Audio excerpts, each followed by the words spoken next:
Hey everybody, how's it going? Hope you're having a lovely day. So I've been watching the Twitter meltdown over the past few weeks with a smile on my face because I have never really liked this platform. I deleted my account 3 years ago. I have a nonprofit account that I'm not even the one that logs into to post on it, that nobody's logged into for months because Twitter has kind of always been a dumpster fire regardless of who has owned it. But watching it just get run into the ground over the past few weeks has been exciting to me. Many people say that there are record numbers of users on Twitter. But again, this really comes back to that idea of, are people laughing with you or at you? I am not a user of Twitter that has a login or an account. I am somebody going to Twitter with a VPN, no script, uBlock Origin, and no cookies in my browser. You're not making any money off of me or my data. I'm just here to watch everything burn. So one of the things that I found interesting was this tweet from Elon Musk saying, by the way, I'd like to apologize for Twitter being super slow in many countries. The app is doing more than 1,000 poorly batched RPCs just to render a home timeline. Now, many people are saying that the response that an engineer gave was inappropriate because this is a public response. The engineer said, I have spent 6 years working on Twitter for Android, and I can say this is wrong. Now, I can understand somebody saying, listen, you can't talk about the boss like that. You can't talk to the boss like that. And most certainly, you cannot do it in public. So I think we should dig into this a little bit. When we talk about doing things in public, there's two things we have to talk about. The first is the work culture and who sets the work culture. And the second is the degree of public you're going. So for instance, if I have a problem with an employee, I have three options. I can speak to that employee directly, I can speak to that employee in front of my entire staff, or I can speak to that employee via YouTube. So I can do one of three things. I can tell Paul, come into my office and tell him, I don't like the way you run jumper wires when you do FlexGate repairs. Here's how I think you should do it.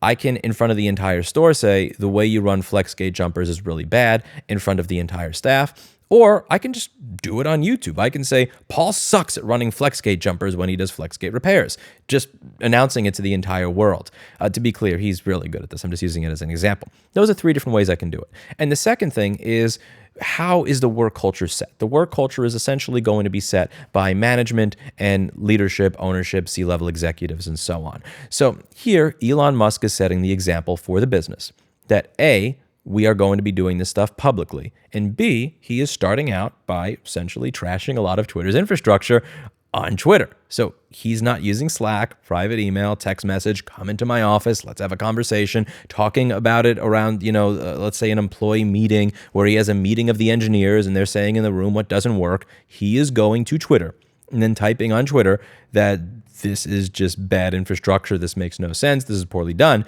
And then the engineer is following his example to say, well, no, I disagree with you publicly on Twitter. Then Elon says, correct me, what is the right number? And he actually got a lot of good answers over here. It was actually really difficult to find all the replies for some strange reason. So I found one gentleman here who managed to archive it, which I will put on screen.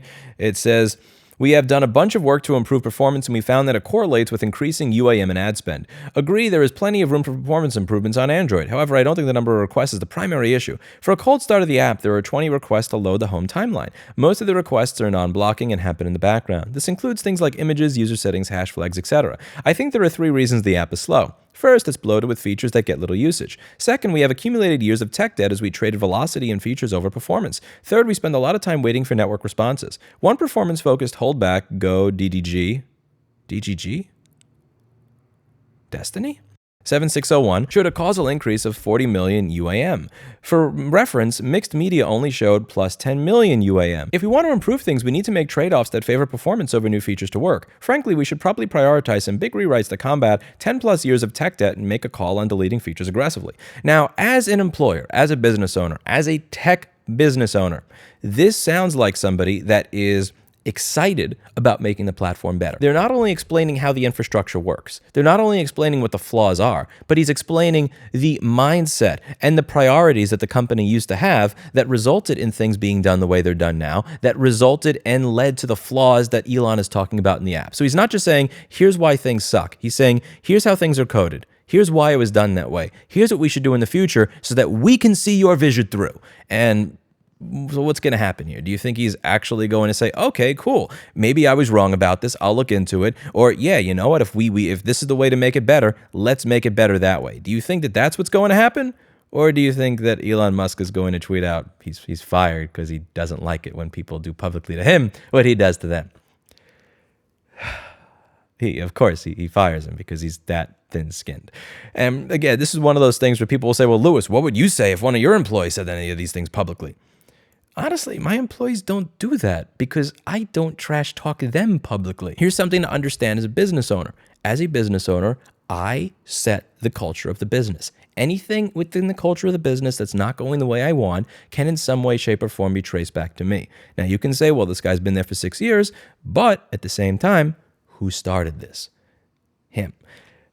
And this just seems so incredibly stupid. Because when you actually look at this, again, this does not read to me like somebody that wants to sabotage and destroy Twitter. This does not sound to me like somebody who has no idea what they're talking about. This sounds like somebody who is in good faith looking to start a conversation and say, this is what I think we should do to make things better. We have a new CEO, we have a new owner, we have a new vision. Let's run with that new vision. We used to prioritize velocity and features over performance.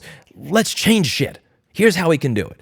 And instead of actually doing that, he fires him. I know, and again, I know what I'm going to see in my comments because it shows up all the time from the simps in the stands. Where is your $46 billion company? Where is your $200 billion? You don't know what you're talking about. Because apparently there's this rule that doesn't apply to any other company where you cannot criticize somebody or for how they're managing or running a business unless you have their amount of money or their accomplishments. Because again, I've never seen any of you in the comment section before. None of you have ever criticized Google or Sergey Brin or Sundar Pichai, even though he's worth $1 to $40 billion and you're probably not. I've never seen anybody criticize Mark Zuckerberg because all of you are not worth $40 billion and he must know what he's doing. But when it comes to Elon Musk, you absolutely cannot say a word about anything he's doing because he has this much money and these many businesses. Here's the thing. I've gotten to meet billionaires before. I've met 3 billionaires in my lifetime, and now I work full-time for one of them. And each of them has been open to saying, I have done many smart things. I have done many stupid things. I will likely do stupid things into the future. Please tell me when I'm doing those stupid things. The one I work for right now always says, he always ends his sentences with, maybe I'm wrong, I don't know, let's see. It's a very open mindset.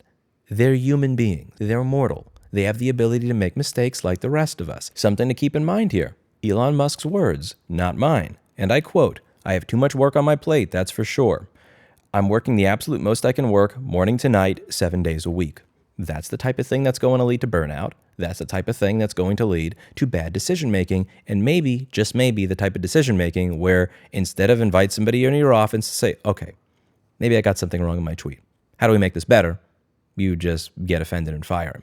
If I was working 100 hours a week, I'd probably get a little thin-skinned and pissed too, because I, like Elon Musk, like the billionaire that I currently work for, and like the other 2 billionaires I've met in my life, are human. We are mortals. We have flaws. And we should be acknowledged for the fact that we have the capability to do stupid things when we work ourselves over 100 hours a week.